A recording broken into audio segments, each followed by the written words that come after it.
Hello. Today we're going to go through a walkthrough of managing your 401k. So if you are an employee with a 401k, you'll most likely have access to a different type of benefits portal. This specifically is an ADP benefits portal. And for example, mine, it will give you the option of your accounts, which would have the account summary, which would list how much you are contributing monthly. For example, even how much you would be making monthly if you were to be retired or increase your contributions a little bit. This also gives you access to your quarterly statements. But specifically, we're going to focus on your investments. So you do have a choice of what funds your 401k is invested in.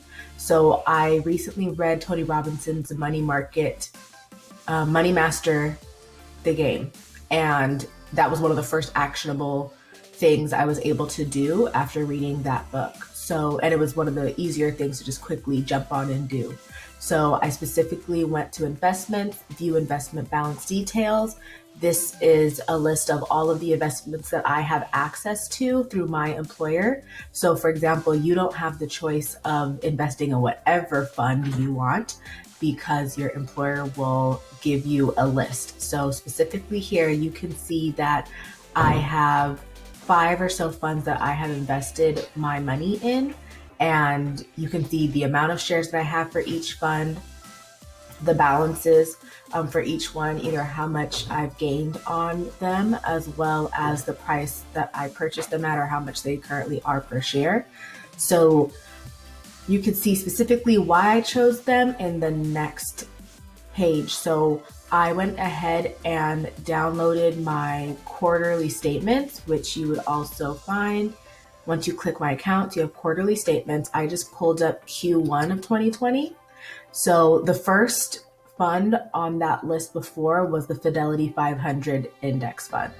As you can see here, the expense ratio for that is 0.02. That is the cost to me for owning that fund. And then you could also see down here, there's American Funds Euro Pacific Growth R6, which is one of the funds I used to have. And the expense ratio for that fund is 0.49%. So in my mind, 0.49% is way too high in regards to investing because I do not have control over what funds I want. I'm not able to pick specifically what funds and what companies are going to be in my fund. So I thought that it made more sense for me to go with the funds that have a lower expense ratio, like Fidelity Small Cap Index Fund with 0.03%, because you cannot take the money out of your company's 401k just to roll over to your own, for example, a Roth IRA where you have more control over what you invest in. The company has a relationship and a contract with the brokerage that they provide for all of their employees. And the whole point is for them to keep their money with them so it can grow, compound interest. It can be invested in other ways. So it wouldn't benefit your company if everyone just rushed and ran and pulled out their money. So the money that I do have in my account is going to stay there and I can rebalance it and change how my money is allocated. So I specifically went to change how your future contributions are invested in order to pick exactly what I want my money to go towards. So as you can see here at the bottom, I decided to focus more on aggressive growth. That's where a lot of the Fidelity index funds are. And that's because I'm a little bit younger and I have a longer time to retire. So as you can see here, like Fidelity International Index Fund, at one point I had allocated 50% of my contributions towards that fund. This is incorrect. I'm not quite sure why it's showing up as 40%, but this is the way that you would change it. You just make sure that when you change the percentage of your contributions, it adds up to 100. You click next and save.